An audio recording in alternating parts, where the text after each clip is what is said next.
గుడిలో పల్లకి మీద నుండి శివపార్వతుల విగ్రహాలు కింద పడకుండా బాగి అనామిక ఇద్దరు కలిసి పట్టుకుంటారు. ఇక దాంతో పంతులు గారు, ఈరోజు గుడిలో అప్రతిష్ఠ జరగకుండా మీరిద్దరే కాపాడారు కాబట్టి మీ ఇద్దరి చేతుల మీదుగానే కళ్యాణం జరిగితే బాగుంటుందని చెప్పడంతో అప్పుడు బాగి అనామిక ఇద్దరు కలిసి కళ్యాణాన్ని దగ్గరుండి జరిపిస్తారు. ఇక కళ్యాణం పూర్తయిన తర్వాత అనామిక నిర్మలమ్మ వాళ్ళతో, సరే ఆంటీ నేను ఇక వస్తాను, నా హ్యాండ్ బ్యాగ్ మర్చిపోవడం వల్ల నేను వెనక్కి రావాల్సి వచ్చింది అని చెప్పి అంటూ ఉంటుంది. కానీ నువ్వు అలా రావడం వల్ల మంచి జరిగిందమ్మా, శివపార్వతుల కళ్యాణం చూస్తే చాలా మంచి జరుగుతుందని చెప్పి నిర్మలమ్మ అంటూ ఉంటుంది. ఆ తర్వాత అనామిక బయలుదేరి వెళ్ళబోతూ ఉంటే, ఒక్క నిమిషం అనామిక, ఇంతకీ మీ అమ్మ నాన్న ఏం చేస్తూ ఉంటారు, నువ్వు ఎక్కడుంటావు అని చెప్పి అడుగుతూ ఉంటే, నేను ఈ ఊరికి రావడం కొత్త అండి, నాకు ఈ ఊరిలో ఎవరో కూడా తెలీదు, ఏదైనా మంచి జాబ్ చేద్దామని చెప్పి హైదరాబాద్ నిన్ననే బయలుదేరి వచ్చాను, ఈరోజు ఏదైనా హాస్టల్ వెతుక్కోవాలి అని చెప్పి అనామిక అంటూ ఉంటుంది. ఏంటి హాస్టల్ వెతుకుతావా, హాస్టల్ ఎందుకమ్మా, మా ఇంట్లో ఒక ఉద్యోగం ఉంది చేస్తావా అని చెప్పి నిర్మలమ్మ అంటూ ఉంటుంది. ఇక దాంతో అనామిక ఒక్కసారిగా షాక్ అవుతుంది. ఏంటి మీ ఇంట్లో జాబా అని చెప్పి అంటూ ఉంటే, తప్పుగా అనుకోకమ్మా, మేము మా నలుగురు పిల్లల కోసమని కేర్ టేకర్ని పెడదామని అనుకుంటున్నాము, నీకు అభ్యంతరం లేకపోతే ఆ జాబ్ చేయొచ్చు అని నిర్మలమ్మ అంటూ ఉంటుంది. ఒరే అమర్ నువ్వేమంటావు, నీకు ఇష్టమే కదా అని చెప్పి నిర్మలమ్మ అడుగుతూ ఉంటే, నాకు ఎటువంటి అభ్యంతరం లేదమ్మా, నీ ఇష్టం అని చెప్పి అమర్ అంటాడు. అదిగో నా కొడుకు కూడా గ్రీన్ సిగ్నల్ ఇచ్చేశాడు, నీకు కూడా ఇష్టమైతే వెంటనే బయలుదేరి మాతో పాటు రామ్మా అని చెప్పి నిర్మలమ్మ అంటూ ఉంటుంది. ఇక కాసేపు ఆలోచించిన తర్వాత అనామిక, నాకు ఓకే అండి, కేర్ టేకర్ జాబ్ అయినా పర్వాలేదు, ఎటువంటి జాబ్ అయినా చేయడానికి నేను సిద్ధంగానే ఉన్నాను అని చెప్పి అనామిక అనడంతో, పదమ్మ ఇప్పుడే మన ఇంటికి బయలుదేరి వెళ్దాము అని చెప్పి నిర్మలమ్మ అనామికను తీసుకొని ఇంటికి తిరిగి వచ్చేస్తూ ఉంటుంది. మరోపక్క మనోహరి స్వామీజీ చెప్పిన మాటలు విన్న తర్వాత భయంతో వణికిపోతూ ఉంటుంది.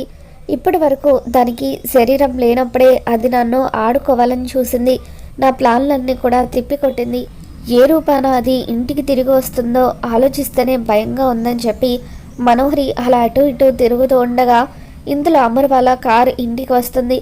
ఇక అలా కార్ సౌండ్ వినగానే మనోహరి అలా గుమ్మం దగ్గర నిలబడి లాన్లోకి చూస్తూ ఉంటుంది. కార్లో నుండి బాగి అమర్ నిర్మలమ్మ పిల్లలు వీళ్ళందరూ కూడా కిందికి దిగుతారు. వాళ్ళతో పాటు అనామిక కూడా కార్ దిగి లోపలికి వస్తూ ఉంటుంది. అలా అనామిక వాళ్ళతో పాటు రావడం చూసిన మనోహరి ఒక్కసారిగా షాక్ అవుతుంది.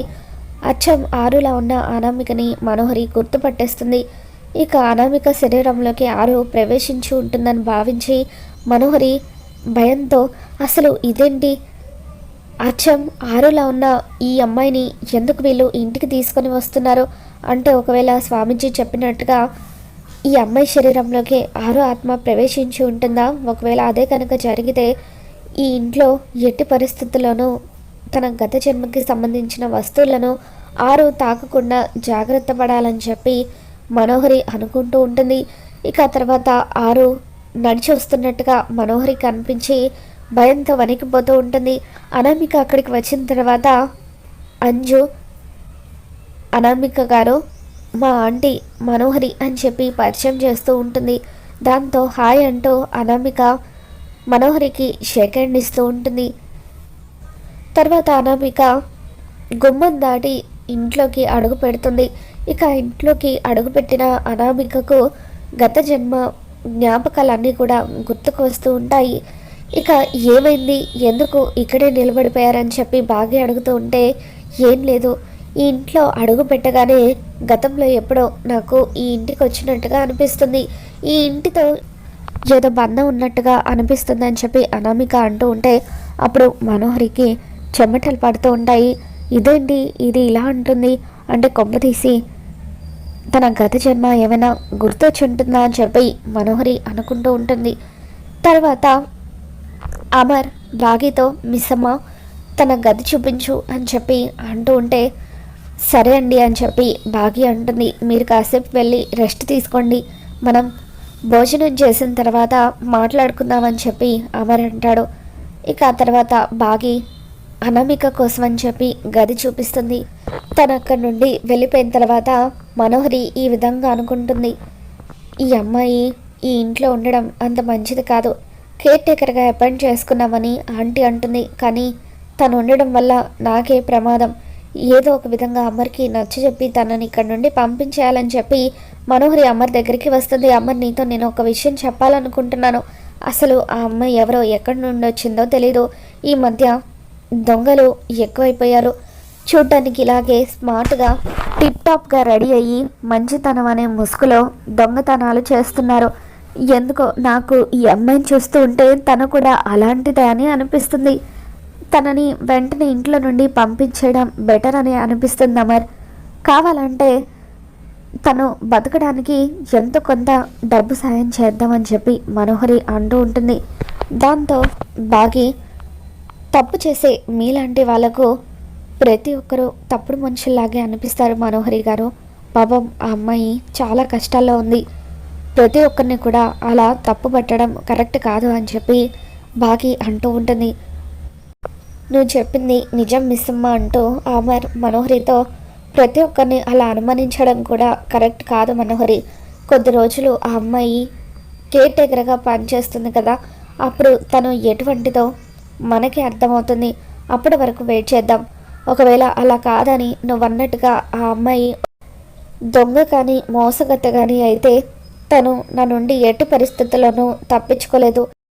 ఈ లెఫ్టినెంట్ అమరేంద్ర నుండి ఎవరూ తప్పించుకోలేరన్న విషయం నీకు కూడా బాగా తెలుసు మనోహరి అని చెప్పి అమరేంద్ర అంటూ ఉంటాడు. ఇక దాంతో బాగి మనోహరి వైపు అనుమానంగా చూస్తూ ఉంటుంది. సరే అమర్, నువ్వన్నట్టుగా కొద్ది రోజులు కేర్ టేకర్గా అమ్మాయి ఎలా పనిచేస్తుందో చూద్దాం. ఒకవేళ ఆ అమ్మాయి వల్ల చిన్న తప్పు జరిగినా కూడా అప్పుడు నువ్వు ఈ ఇంట్లో నుండి పంపించాలని చెప్పి మనోహరి అమర్కి చెబుతుంది. సరే మనోహరి, నువ్వు అన్నట్టుగా అమ్మాయి ఒక్క తప్పు చేసినా పంపించేస్తానని అమర్ అంటాడు. ఇక మనోహరి అక్కడి నుండి వెళ్ళిపోయిన తర్వాత, ఇదేంటి మనోహరి ఎందుకు అనామికని ఇంట్లో నుండి పంపించేయాలని గొడవ చేస్తుంది, తనకేంటి నష్టం అని చెప్పి ఆలోచిస్తూ ఉంటుంది. ఇక ఇంతలో రామ్మూర్తి బాగీకి ఫోన్ చేస్తాడు. అమ్మ బాగి, ఎలా ఉన్నారమ్మా, నువ్వు పిల్లలు చూసి చాలా రోజులు అవుతుంది అని అంటూ ఉంటే, ఏంటి నాన్న ఈ మధ్య ఇంటి వైపు రావడమే మానేశారు, పిల్లలు మీ గురించి నన్ను అడుగుతున్నారు అని చెప్పి బాగి అంటూ ఉంటుంది. అవునా అమ్మ, నా బంగారు తల్లుల్ని బంగారు తండ్రుల్ని చూడటానికి నేను ఈరోజే వస్తున్నాను, వాళ్ళని చూడాలని నాకు కూడా చాలా ఆశగా ఉంది అని చెప్పి రామ్మూర్తి అంటూ ఉంటే, సరే నాన్న వెంటనే బయలుదేరండి అని చెప్పి బాగి అంటూ ఉంటుంది. ఇక తర్వాత రామ్మూర్తి ఇంటికి బయలుదేరి వస్తాడు. ఇక అలా రామ్మూర్తి బయలుదేరి వచ్చిన తర్వాత తాతయ్య అంటూ నలుగురు పిల్లలు హక్ చేసుకుంటారు. ఏంటి మామయ్య గారు ఈ మధ్య అసలు రావడమే మానేశారని చెప్పి అమర్ అంటూ ఉంటే, అవును బావగారు, ఇప్పుడు మా ఇల్లు ఇన్నాళ్ళకి గుర్తొచ్చిందా అని చెప్పి రండి కూర్చోండి అని అంటూ ఉంటుంది. అమ్మ మిస్సమ్మ, మీ నాన్నగారికి ఒక మంచి కాఫీ తీసుకురా అని చెప్పి నిర్మలమ్మ చెప్పడంతో బాగి వెళ్ళి కాఫీ తీసుకుని వస్తుంది. ఇక ఆ తర్వాత రామ్మూర్తి కాఫీ తాగుతూ అందరితో కబుర్లు చెబుతూ ఉంటాడు. ఇక ఆ తర్వాత లంచ్కి టైం అవుతుంది. అమర్ రామ్మూర్తిని కూడా డైనింగ్ టేబుల్ దగ్గరికి పిలుస్తాడు. అందరూ కూడా కలిసి డైనింగ్ టేబుల్ దగ్గర లంచ్ చేస్తూ ఉంటే, అనామికను కూడా పిలుచుకురా అమ్మ అని నిర్మలమ్మ వాళ్ళు చెప్పడంతో బాగి అనామికని డైనింగ్ టేబుల్ దగ్గరికి పిలుచుకొని వస్తుంది. ఇక అక్కడ అనామికను చూడగానే రామ్మూర్తి ఒక్కసారిగా షాక్ అవుతాడు. ఇక వెంటనే ఎమోషనల్ అవుతూ లేచి పరిగెత్తుకుంటూ వెళ్ళి తల్లి తల్లి అని చెప్పి ఏడుస్తూ, ఈ జన్మలో మళ్ళీ నిన్ను చూస్తాననుకోలేదు అని చెప్పి రామ్మూర్తి అలా అనామికను పట్టుకొని ఏడుస్తూ ఉంటాడు. దాంతో అక్కడున్న వాళ్ళంతా కూడా షాక్ అవుతూ ఉంటారు. ఏమైంది బావగారు మీకు, ఎందుకు అనామికను పట్టుకొని అలా ఏడుస్తున్నారు అని చెప్పి అంటూ ఉంటే, ఈ అమ్మాయి ఎవరు అని రామ్మూర్తి అడుగుతూ ఉంటాడు. ఇక దాంతో ఆ అమ్మాయి కొత్తగా వచ్చిన కేర్ టేకర్ అని అమ్మని వాళ్ళు చెప్పడంతో ఇక అప్పుడు రామ్మూర్తి, ఈ అమ్మాయి ఏంటి చూడ్డానికి అచ్చం చనిపోయిన నా కూతురు అరుంధతిలాగా ఉంది అని చెప్పి అనుకుంటూ ఉంటాడు. తర్వాత అమర్ రామ్మూర్తిని పక్కకు పిలిచి, ఏమైంది మావయ్య గారు, ఎందుకు అనామికను చూసిన దగ్గర నుండి మీరు అదోలా ఉన్నారు, ఏం ఆలోచిస్తున్నారు అని చెప్పి అంటూ ఉంటే అప్పుడు రామ్మూర్తి అమర్తో, బాబుగారు ఆ అమ్మాయిని చూస్తూ ఉంటే చనిపోయిన నా కూతురు అరుంధతిలాగే అనిపిస్తుంది, వీళ్ళిద్దరూ అచ్చుకుద్దినట్టు ఒకేలాగా ఉన్నారు అని చెప్పి రామ్మూర్తి అంటూ ఉంటాడు. దాంతో అమర్ షాక్ అవుతూ, అవును కదా, ఇప్పటి వరకు ఈ విషయాన్ని నేను కూడా గమనించలేదు అని చెప్పి అమర్ అంటూ ఉంటాడు.